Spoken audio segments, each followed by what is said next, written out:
My name is Lorraine Mitchell. I'm 59 years old, and I've been throwing the same 4th of July cookout in my backyard for the past 27 years. 27 years of ribs, chicken, potato salad, and enough laughter to shake the neighborhood. 27 years of family, friends, music, and community coming together to celebrate being American, being Black, and being alive. Until last summer, when my new neighbor Karen decided that my joy was her problem. Now, before we get into this story, let me tell you about my neighborhood. I live in a working-class part of Portland, Oregon. My house is a cute little craftsman I bought in 1998, when the neighborhood was what real estate agents politely call transitioning. Back then, it was mostly Black families, some Latino families, a few white folks who'd been there since the 70s. We knew each other. We looked out for each other. We borrowed sugar and returned it with interest. We were a community. But over the past 5 years, things have been changing. The house next door that used to belong to Miss Dorothy, sweet lady who made the best peach cobbler you ever tasted, got sold when she passed. Then the house across the street, then 2 more on the corner. And with each sale, the prices went up, new people moved in, and the neighborhood started feeling different. Most of the new neighbors were fine, kept to themselves mostly, but they were polite. They'd wave, they'd make small talk about the weather, no problems. Then Karen moved in. Karen and her husband Brad bought Miss Dorothy's house last April, paid cash, from what I heard, through the neighborhood grapevine. They were both in their early 40s, worked in tech, drove matching Teslas, and had very specific ideas about what the neighborhood should look and sound like. I met Karen the day they moved in. I brought over a plate of my famous lemon pound cake as a welcome gift, the way Miss Dorothy would have wanted me to. "Hi," I said when she opened the door, holding out the cake. "I'm Lorraine from next door. Welcome to the neighborhood." Karen looked at the cake like I was handing her a live grenade. "Oh," she said, not taking it. "That's nice, but we're actually on a very specific diet. Gluten-free, sugar-free, organic only, but thank you." She started to close the door. "Well, hold on," I said, still holding the cake. "I just wanted to introduce myself. I've lived here for over 20 years. If you need anything, recommendations for restaurants, good mechanics, anything, I'm happy to help." "That's so sweet," Karen said in a tone that suggested it was anything but sweet. "Brad and I are actually pretty self-sufficient, but we'll keep that in mind." And she closed the door. Not slammed it, just closed it with the kind of finality that said, "This conversation is over and I didn't particularly enjoy it." I stood there on her porch for a full 10 seconds, still holding my pound cake, thinking, well, that was interesting. I took the cake to Mr. Washington across the street. He ate 3 pieces and told me Karen had already complained to him about his wind chimes being too noisy. "She's been here 3 days, he said, shaking his head. 3 days, and she's already got problems with wind chimes. That should have been my warning. Over the next few months, Karen made her presence known in other ways. She started a neighborhood Facebook group without asking any of us who'd been there for decades and used it to post complaints about community standards. Trash cans left out too long, cars parked on the street, kids playing too loudly. She posted photos of my son's basketball hoop with a caption, "Does anyone know the city code about portable basketball hoops? They seem like a traffic hazard." My son Marcus is 24 and lives with me while he's getting his teaching credential. The basketball hoop has been in our driveway for 6 years. Suddenly, it's a traffic hazard. Then came the complaints about my garden.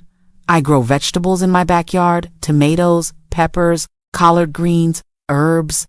It's something my grandmother taught me to do, and it keeps me connected to my roots and my food. It's also something that apparently offended Karen's aesthetic sensibilities. She posted in the Facebook group, "What are the rules about backyard gardens visible from the street? Some of us are trying to maintain property values." My garden isn't even visible from the street. You'd have to be standing in her backyard, deliberately looking over the fence, to see my tomatoes. I didn't respond to her posts. My daughter Tasha, who follows the neighborhood group, would send me screenshots and ask if I wanted her to handle it. I told her no. Some battles aren't worth fighting. But then came the 4th of July. My annual 4th of July cookout is legendary in my neighborhood. I'm talking 50, 60 people. Family from all over Oregon. Friends I've had since high school. Neighbors old and new. Kids running around with sparklers. Adults playing dominoes. Music, soul, R&B. Some old school hip-hop, reggae. The smell of ribs on the grill mixing with someone's jerk chicken. It's pure joy. I always send out invitations 3 weeks ahead. Not fancy invitations, just a group text and a post in the old neighborhood email chain we had before Karen's Facebook group. I invited Karen and Brad too, because that's what you do. You invite your neighbors? Karen responded via text. Thank you for the invitation, but we'll be out of town. Also, just a heads up, the city has a noise ordinance. Events need to end by 10 p.m. It was 9 a.m. when she sent that text. The party was 3 weeks away, and she was already telling me when it needed to end. The day of the cookout was perfect. Sunny, warm, not too hot. I started setting up at noon. My brother James brought his grill over to supplement mine. My sister Angela brought her famous potato salad, the one with the dill pickles and the secret ingredient she still won't tell me. My cousin Deshaun set up his DJ equipment in the garage. By 2 o'clock, people were arriving. By 3 o'clock, the backyard was full of life. Kids were playing in the bouncy house I'd rented. Adults were eating and laughing and catching up. The music was playing at a reasonable volume, loud enough to enjoy, but not so loud you couldn't have a conversation. Around 4 o'clock, I looked over at Karen and Brad's house and saw her standing at her upstairs window, watching us. Just standing there, staring. It was creepy, honestly.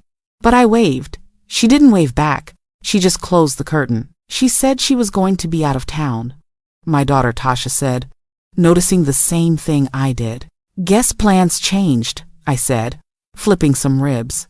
At 5 o'clock, Karen came out her back door and walked over to my fence. She was wearing white linen pants and a silk blouse. To a 4th of July barbecue neighborhood setting, she looked like she was dressed for a yacht party. Lorraine, she called over the fence, her voice tight. The music is very loud. I walked over. Hey, Karen, I thought you were going out of town. You're welcome to come over and join us. We've got plenty of food. The music is too loud, she repeated, ignoring my invitation. And there are cars parked all up and down the street. Some of them are blocking driveways. I made sure everyone parked legally, I said, keeping my tone friendly. And the music is at a reasonable level. We're celebrating the 4th. It's disruptive, she said. Some of us have to work tomorrow. It was 4 o'clock on a Saturday, the 4th of July, one of the most celebrated holidays in America, and she was complaining about disruption. Karen, I said, still trying to be neighborly. This is an annual tradition. It's one day a year. Everyone in the neighborhood knows about it. Most of them are here. You're welcome to join us. Calling the police if it doesn't stop, she said, and walked back into her house. Tasha, who'd been standing nearby and heard the whole thing, said, Mama, she did not just threaten to call the police on a 4th of July cookout. She did, I said. That's racist, Tasha said flatly. She's calling the cops on black people having a good time. We don't know that, I said, though privately I was thinking the same thing.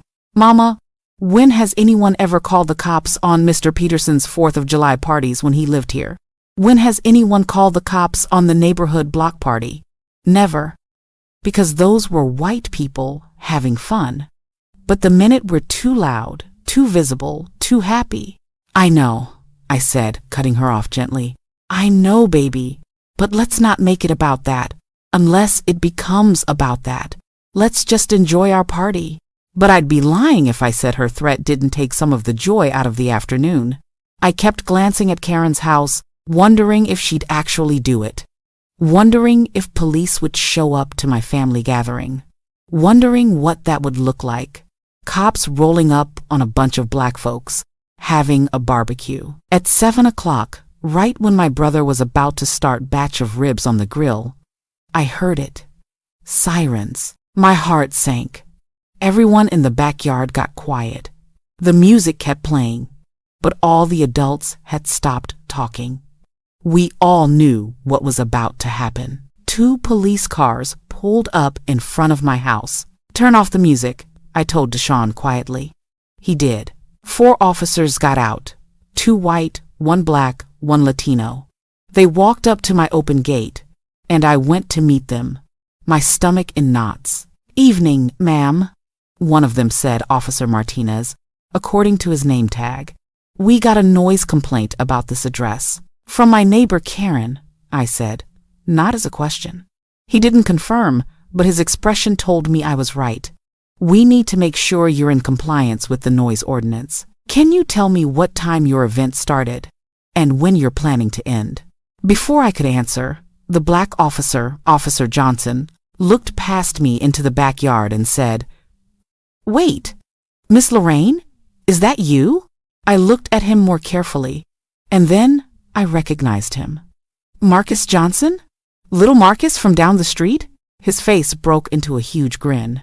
"Yes, ma'am. I haven't seen you in years." "You're a police officer now?" I asked, genuinely delighted despite the circumstances. "Yes, ma'am. 5 years now." He turned to the other officers. "This is Miss Lorraine. She used to babysit me when I was a kid. She lives on my old street." The other officers relaxed visibly. Officer Martinez smiled. "So this is a neighborhood gathering?" "Annual 4th of July cookout," I said. "Been doing it for 27 years. Everyone's invited, including the neighbor who called you, but she declined." Officer Johnson laughed. "Same cookout I used to come to as a kid, with the ribs and the potato salad?" "The very same," I said. "In the bouncy house?" he asked, looking at the kids playing. "That's new," I admitted. "Added that about 5 years ago." The Latino officer, whose name tag read Reyes, said, "Is the music at a reasonable volume?" "You tell me," I said. "You're standing right here. Can you hear it now?" They all listened. The music was off, but they could hear the sound of conversation, laughter, kids playing. "Sounds like a party," Officer Reyes said, shrugging. "Sounds like people having a good time." Officer Martinez looked at his watch. "It's 7 o'clock. The noise ordinance doesn't kick in until 10. You're well within your rights." "So we're good?" I asked. "You're more than good," Officer Johnson said. Then he looked at me with a mischievous grin. "Miss Lorraine, I don't suppose there's any of that potato salad left?" And that's when I made a decision that would become neighborhood legend. "You know what, Marcus? There's plenty. You boys hungry?" The 4 officers looked at each other. Officer Martinez said, "We're technically on duty. I'm not asking you to stay for hours," I said. "I'm asking if you want a plate, because I've got more food than we can eat. It's the 4th of July, and you came all the way out here. Seems like the neighborly thing to do."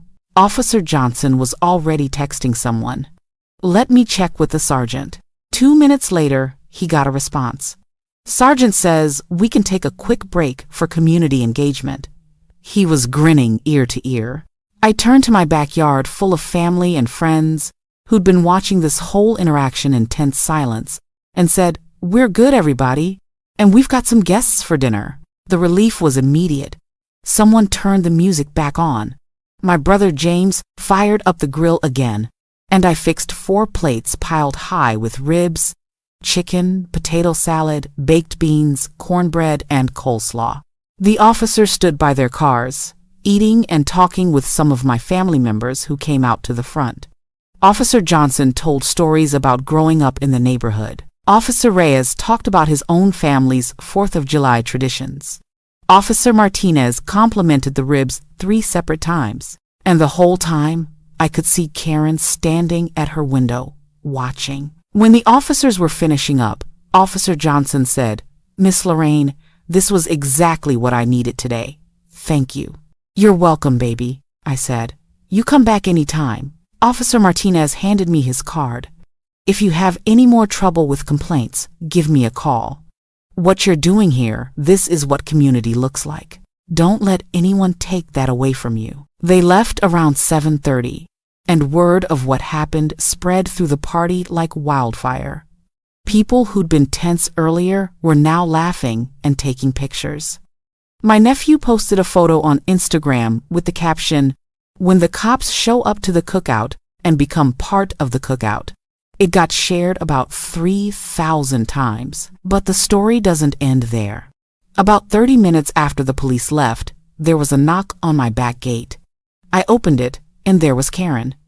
She looked different than she had earlier, less confident, more uncertain. "Can I talk to you?" she asked quietly. "Of course," I said, stepping outside the gate so we could have some privacy. "I want to apologize," she said, and she actually looked like she meant it.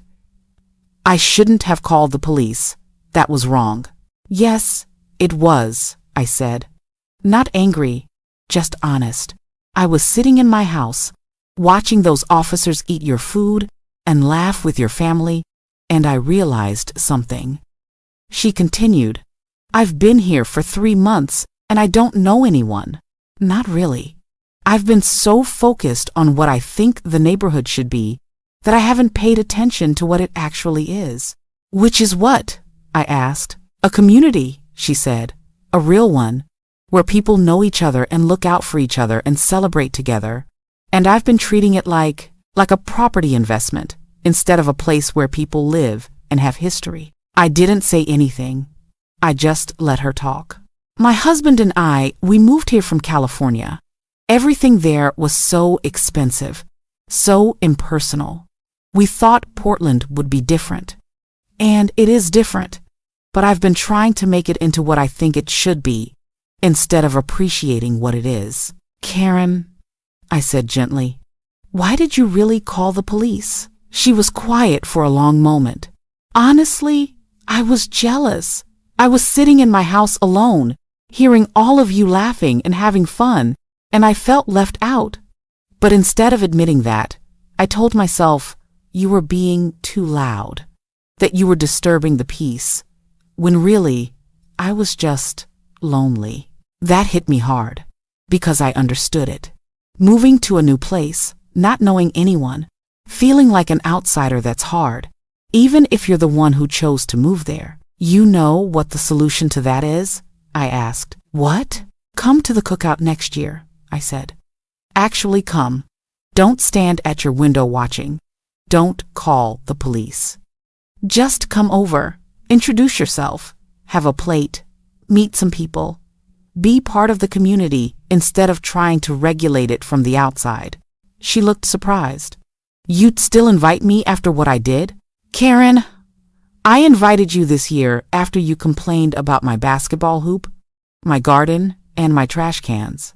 One more thing wasn't going to change my mind about being neighborly." She actually laughed at that. "I have been kind of terrible, haven't I?"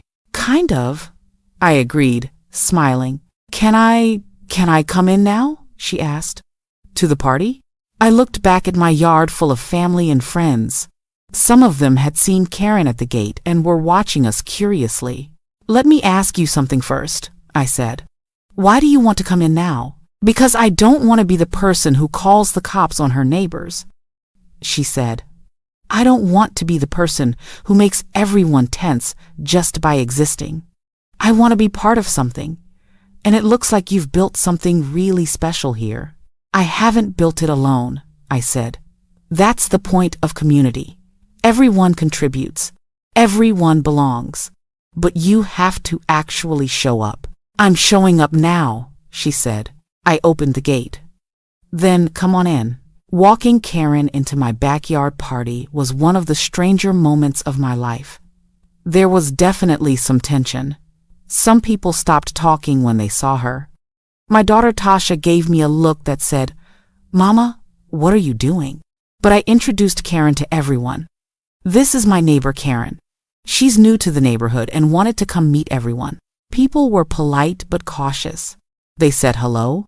They offered her food, but there was definitely a chill in the air. Then my Aunt Rosa, who is 73 years old and gives exactly 0 Fs about anything, walked right up to Karen with a plate and said, "You're the one who called the cops, aren't you?"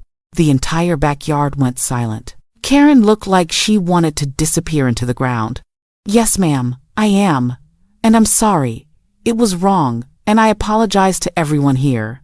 Aunt Rosa looked her up and down. Then she handed her the plate. "Well, the cops ate, so you might as well eat too. And next time you're feeling lonely, try knocking on a door instead of calling 911. A few people laughed. The tension broke just a little bit. Karen took the plate. "Thank you, and you're right.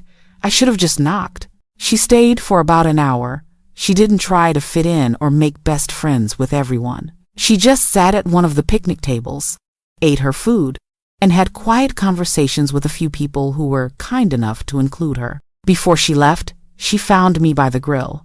"Thank you for giving me a chance. I know I didn't deserve it." "Everyone deserves a chance," I said. "What matters is what you do with it." "I'm going to do better," she said. "I'm going to be a better neighbor." "Good," I said. "Because we've got a Halloween block party, a Thanksgiving potluck, and a Christmas caroling night. You've got plenty of opportunities to practice." She smiled, a real smile this time, not the fake one from when we first met. "I'll be there." That was last summer. This year, Karen and Brad threw a cookout of their own for Memorial Day. They invited the whole street. The food was interesting. Very California. Lots of quinoa and kale. But they tried, and people showed up, and that's what mattered. Karen also joined the Neighborhood Watch, the real one, not the Facebook group she started. She volunteers at the community garden now. She even helped Mr. Washington fix his wind chimes so they chime quieter but don't have to come down. And yes, she came to this year's 4th of July cookout, brought a dessert. Still California style, some kind of vegan cheesecake, but people ate it and were polite about it. The best part? When Officer Johnson stopped by this year, not because anyone called, but because he was in the area and wanted to say hi, Karen was the one who fixed his plate. "This is wild," Tasha said, watching Karen hand a police officer a plate of ribs.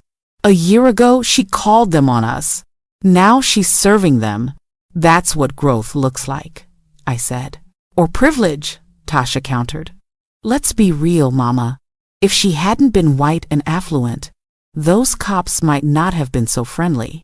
She wasn't wrong, and I wasn't naive enough to think the situation would have gone the same way if Karen had been black and I'd been the one calling the police." "You're right," I said. "But we can acknowledge that reality and still celebrate the fact that we turned a negative situation into something positive.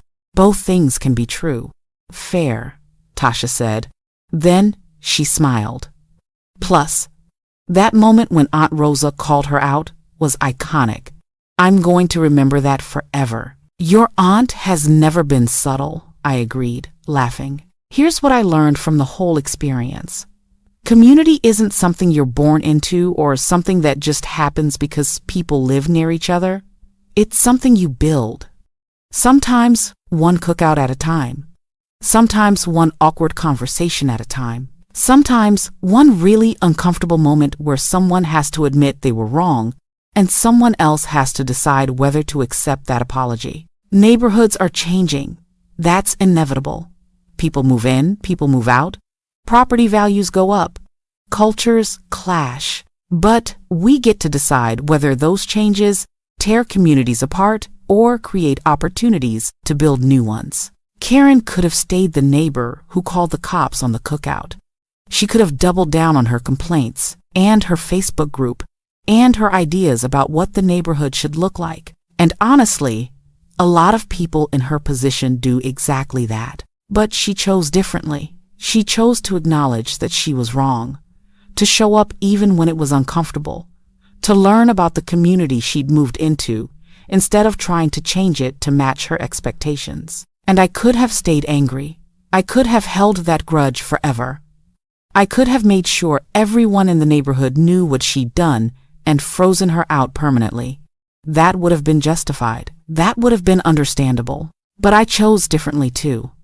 Not because she deserved grace, though maybe she did, but because I wanted to live in a neighborhood where people could make mistakes and learn from them, where we gave each other chances to grow, where we built bridges instead of walls.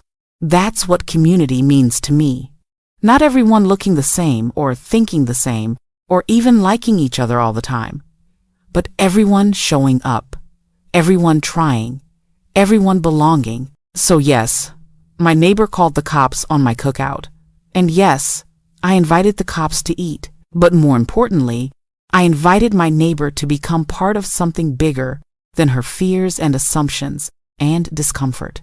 And she said yes. That's the story. That's what happened when someone tried to shut down my joy, and I responded with an invitation instead of anger. Will it work that way every time? Probably not. Some people aren't interested in growth or community. Some situations can't be resolved with potato salad and a conversation. But in this case, it did work. And now, instead of having a neighbor who resents my existence, I have a neighbor who shows up to block parties and volunteers at the community garden and is slowly learning that different doesn't mean wrong. And 28 years from now, when I'm still throwing this cookout because, trust me, I'm not stopping, maybe Karen will be the one helping me set up the bouncy house and fixing plates for the neighborhood kids and telling the story of how she learned that calling the police on joy never works out the way you think it will. Because the truth is, joy is contagious. Community is contagious. And when you choose to meet hostility with hospitality, sometimes you don't just change a moment, you change a neighborhood, one cookout at a time. Like this video if it touched something in you. Subscribe if you want to hear more stories about what it means to be human, to be family, and to choose love even when it's complicated. I'll see you next time.